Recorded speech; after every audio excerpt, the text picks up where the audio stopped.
violated probation, I had bail jumping, and I had a gun charge. Have you ever known to have actual money on your head? Yes, I believe I had money on my head in jail. I had money on my head in the street. We're looking at the humanitarian crisis happening within the walls of New York City's Rikers Island. The jail complex, located on an island between the Bronx and Queens, has a long and dark history of violence. Before he even started recording his debut album, Marvin Bernard, better known by his stage name Tony Yayo, was already a street legend. Tony Yayo is an American rapper and a lifelong friend of 50 Cent, and he was also a member of the G-Unit crew. Like many rappers, Tony Yayo has had several run-ins with the law, which even landed him in one of the most dangerous prisons in New York with a bounty on his head. Let's dive into his story. Tony Yayo had been by 50 Cent's side during those crucial career-building years in the mixtape scene. On December 31st, 2002, while attending a New Year's party in Midtown Manhattan, Yayo, along with 50 Cent and several other affiliates, were arrested for first-degree possession of a loaded firearm by a convicted felon. The police found a Glock 20 handgun and a Colt AR-15 in the trunk of his car. When they discovered Yayo had a prior 1996 conviction for drug possession and an outstanding warrant for a previous gun charge, he was sentenced for bail jumping and ended up spending a year in Rikers Island. Now, if you don't know about Rikers Island, it's definitely not a place you want to end up, even for a short stay.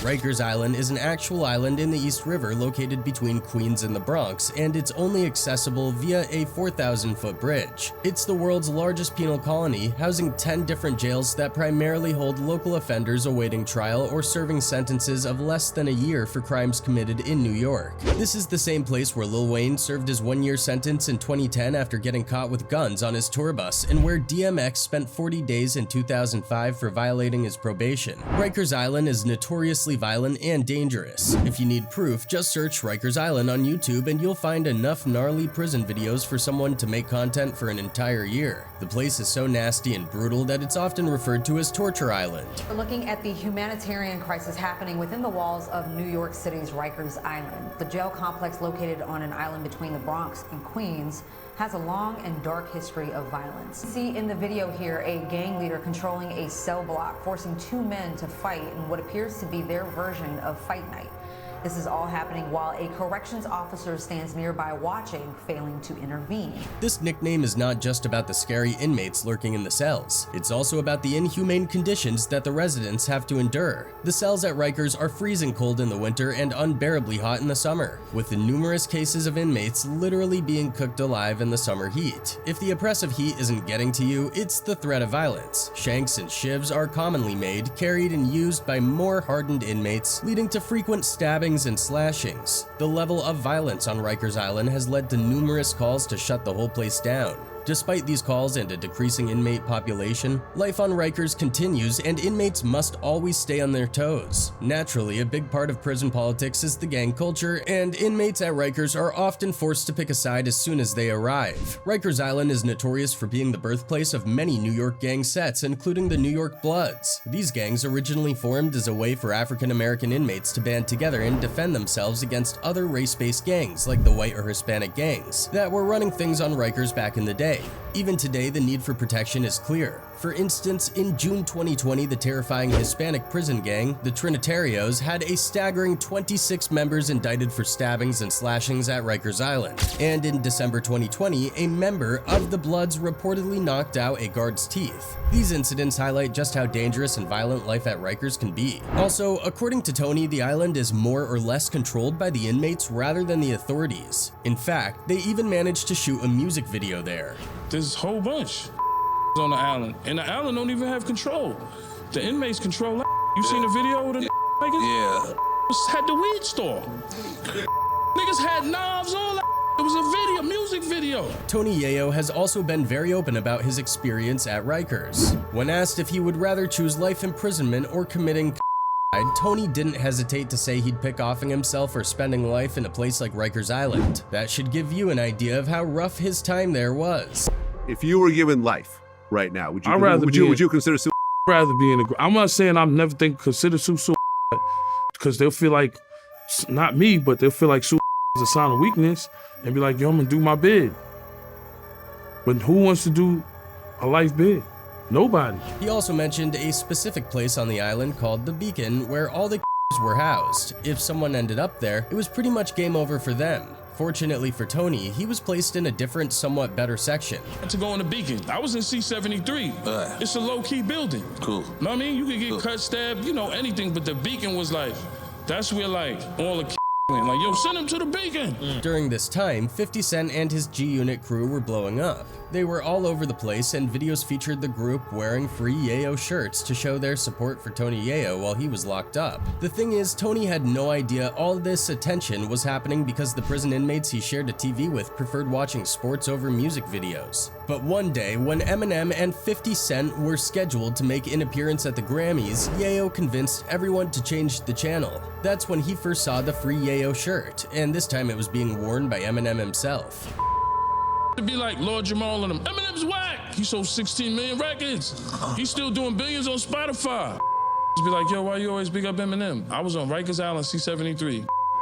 I never did nothing for me in the hood besides 50. I'm sick to my stomach, G-Unit's blowing. I'm like, yo, Joe, I just want to watch the Grammys tonight. Just let me rock, whatever. Eminem, when I was on Rikers Island, Grammys, free Yayo.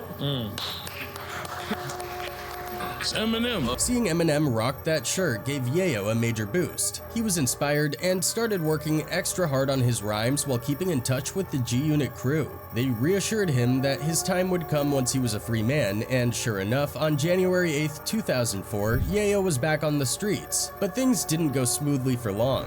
The very next day, he presented a forged passport to his parole officer, which got him sent back to prison. This time, he served until February 24th, 2004 in federal prison. That's how I was. Went home, I got home, I had a fraudulent passport. I had a passport with my brother's name on it. Because, you know, we got over. I had it wasn't fraudulent, but it was fraudulent. Once he was out again, Yayo finally got to work on his debut album, Thoughts of a Predicate Felon.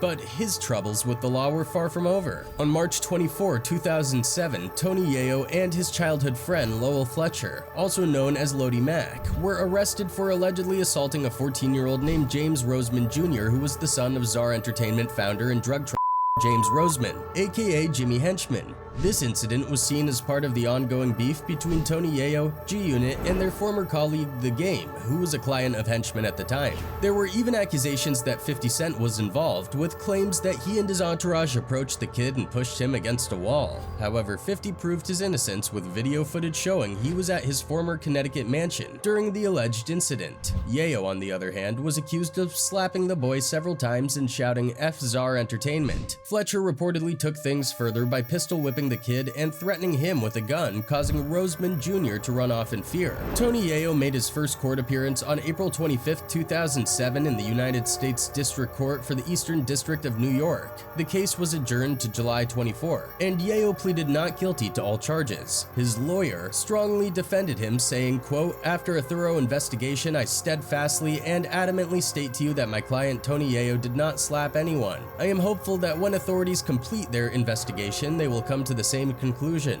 Marvin Bernard, as a father, understands the allegations and would never do anything to harm a child." A week before this court appearance on April 18th, Yayo's mother's house was struck with bullets. This house was believed to be in retaliation for the alleged assault and was thought to be ordered by Jimmy Henchman as vengeance for his son. Yayo later referenced this attack in the G-Unit song Straight Outta Southside 2008. On July 24, 2007, Tony Yayo attended another court hearing regarding the assault charges. The prosecution offered him a deal for a 9-month prison sentence if he pleaded guilty, but Yayo rejected it. Ultimately, prosecutors dropped all charges against him in February of 2008. However, the mother of Roseman's son sued both Yayo and 50 Cent 2 months later. Eventually, Lowell Fletcher, Lodi Mac, took the fall, pleading guilty to aggravated assault with a weapon and unlawful gun possession. In November 2007, he was sentenced to 2 years and 9 months in prison.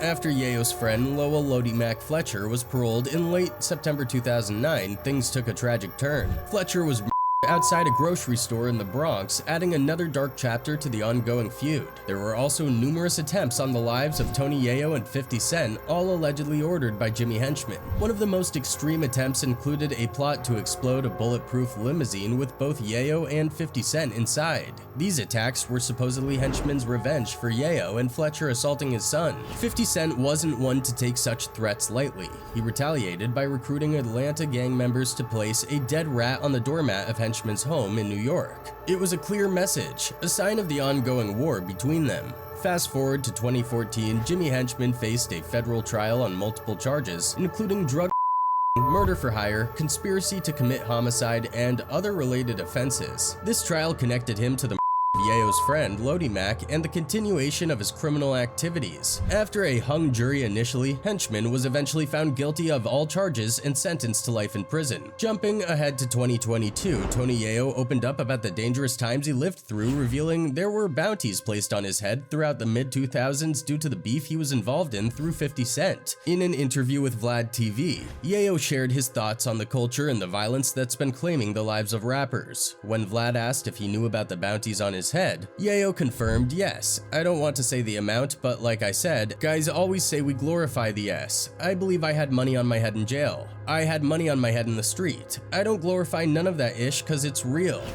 Have you ever known to have actual money on your head? Yes, I believe I had money on my head in jail. I had money on my head in the street. Earlier in the conversation, Tony Yayo talked about the need for rappers to understand they're not safe anywhere they go and to act accordingly.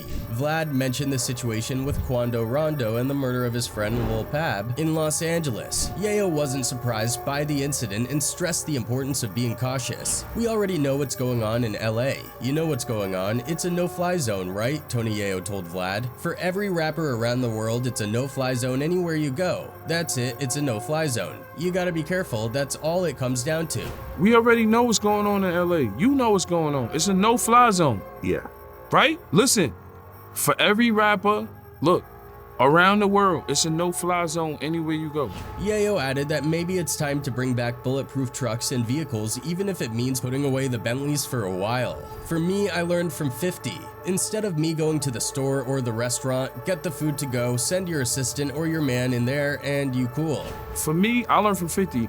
Instead of me going in the store or the restaurant, get the food to go, send your assistant or your man in there, and you cool. Tony Yayo also shared his thoughts on Quando Rondo dropping his flag, clarifying that the situation wasn't about gang affiliations but the harsh realities of street life. It's the streets, he said. There's no politics, there's no nothing. We came up with a guy that had beef with everybody in the streets. You think I didn't learn Ish in the streets? Ish was getting shot up. Guys had silencers getting busy. Guys put hits on your head. It's the streets. Stay out the streets, that's it. He continued to emphasize the severity of street life, saying, quote, if you play around out here, you're gonna get smoked. One mistake, you're gonna get smoked. That's it. If you're a rapper, you're a target. I learned that years ago. Tony Yayo's comments came just days after PNB Rock was tragically shot during a robbery at Roscoe's House of Chicken and Waffles in South LA. The incident occurred shortly after his girlfriend posted a location-tagged photo on Instagram. Police suggested that the post may have led to his murder, although LAPD Chief Michael Moore stated that Rock's girlfriend is cooperating with the police and is not to blame.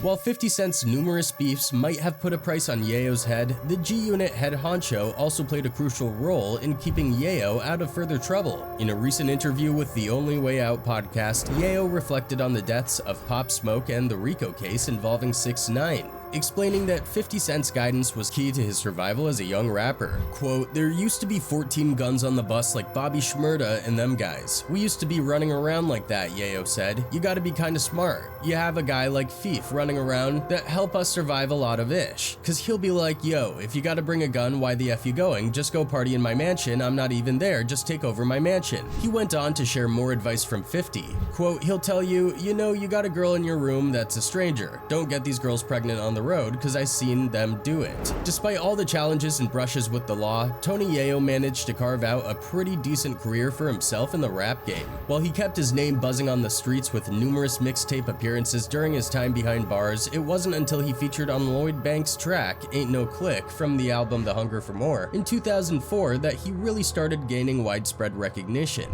This set the stage for his solo career to take off. Yayo's big moment came with his debut single So Seductive featuring his longtime friend and G-Unit leader 50 Cent. The track was a hit, and on August 30th, 2005, he dropped his debut studio album Thoughts of a Predicate Felon. The album debuted at number 2 on the Billboard 200, right behind Kanye West's Late Registration. That was a huge achievement and showed that Yayo had arrived on the scene in a major way. He also made waves with his appearance on Fake Love, which was part of the soundtrack for 50 Cent's movie Get Rich or Die Tryin'. Even though he hit some bumps along the way, including disagreements with Interscope Records and leaving the label in 2009 alongside Lloyd Banks, Yayo kept pushing forward. In 2010, he dropped the single Pass the Patron featuring 50 Cent. This track was released through G-Unit Records and EMI Music Distribution, which is now known as Virgin Music. Then in 2011, he released another single called Haters, featuring 50 Cent, Shawty Lo, and Roscoe Dash. This track premiered on Hot 97 with Funkmaster Flash and quickly gained traction on urban radio, eventually making its way onto the Billboard Hot R&B Hip-Hop Songs chart. After a long break, Yayo came back strong. He released his second solo album, The Loyal, on February 10th, 2023, initially exclusive to Apple Music. Just a few days later, on Valentine's Day, it became available on other streaming platforms. This album marked a significant return to form for Yayo and was his first major project following his disassociation from 50 Cent and G-Unit. But Yayo didn't stop there. In July 2023, he dropped a mixtape titled The 134 Tape. Despite everything, Yayo remains humble, always giving credit to those who have helped him navigate life like 50 Cent, and he continues to excel as a rapper.